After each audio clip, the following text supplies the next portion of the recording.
Hi, my name is Arynne Broom, and I've been a real estate agent in Fresno County for almost 4 years, and I work with Guarantee Real Estate.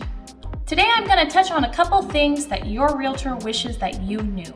Maybe these things are a little bit more difficult to talk about, so we may have a tendency to skirt around them a bit, but hopefully you find this enlightening and potentially even a bit entertaining. The first thing that your realtor wishes that you knew is that your dream home likely doesn't exist in your budget.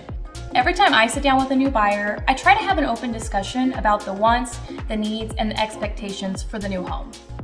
9 times out of 10, a home that checks 100% of their boxes is probably about $100,000 more than what they would like to spend.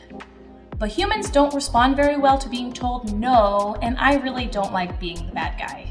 So the best way to get this point across to a buyer is to show them exactly what is available in their price range.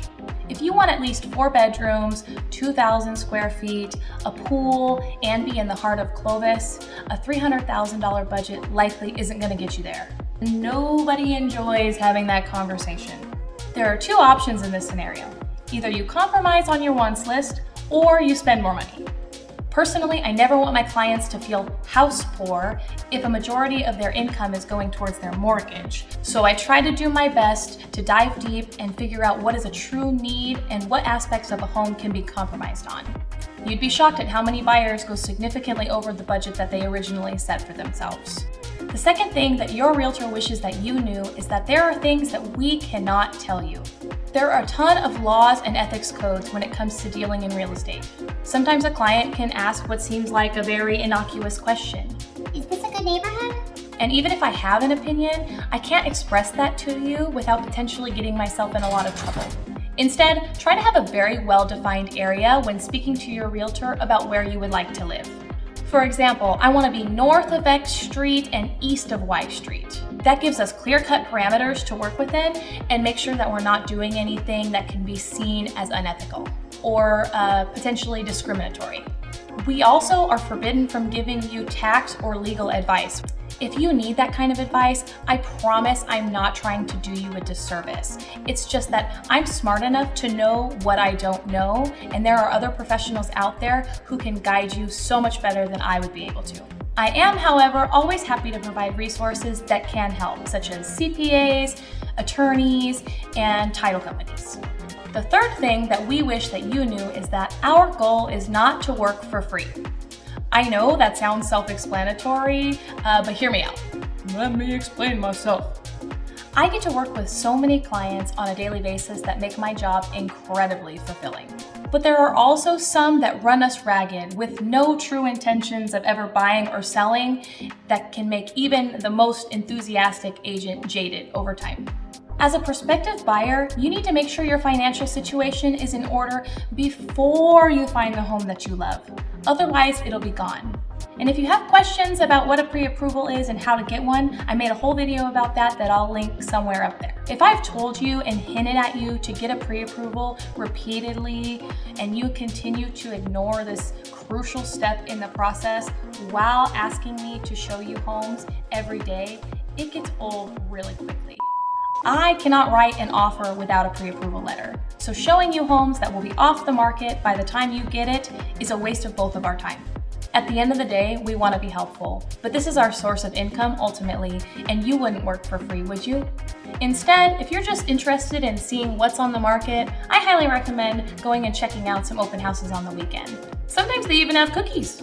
The fourth thing that your realtor wishes that you knew is that there's a whole lot we do behind the scenes that you never really know about. The old adage that realtors are just paid to open doors is frankly quite frustrating for someone like me who tries really hard to provide a full service experience to my clients. If I've done my job correctly, there's going to be a whole lot of behind the scenes inner workings that you will never have to stress over. I'm here to make your life easier, getting all of the correct tradespeople to get your home ready to sell, remaining intimately informed on the areas we serve, being completely up to date on forms and laws, keeping track of and making sure that all parties are adhering to all deadlines, helping break down the true merit of all offers you receive, scheduling inspections, scheduling photographers, marketing your property or marketing on your behalf if you're a buyer, gaining the upper hand in negotiations, meeting with appraisers, knowing beneficial loan products, trying to keep you out of trouble, and knowing when it's time to walk away. This is just the tip of the iceberg when it comes to all the things I do on a daily basis. Real estate transactions have a lot of moving parts, and a lot of the time, emotions are running high on all sides. We try to make things as seamless as possible for you.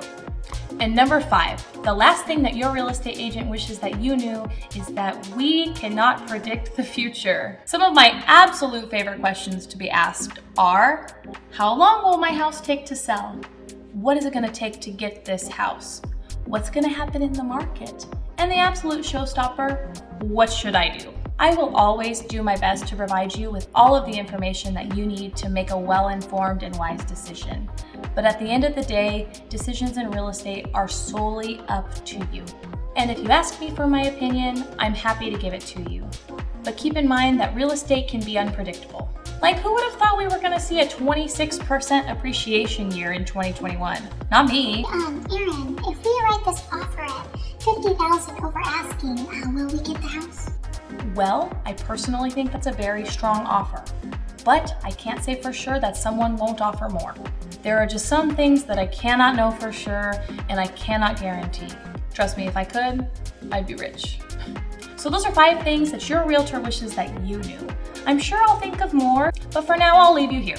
If you're thinking about buying or selling real estate in the state of California, especially in Fresno County, I would be honored to help. My contact info will be coming up shortly, but until the next video, I hope you have an amazing rest of your day. Bye!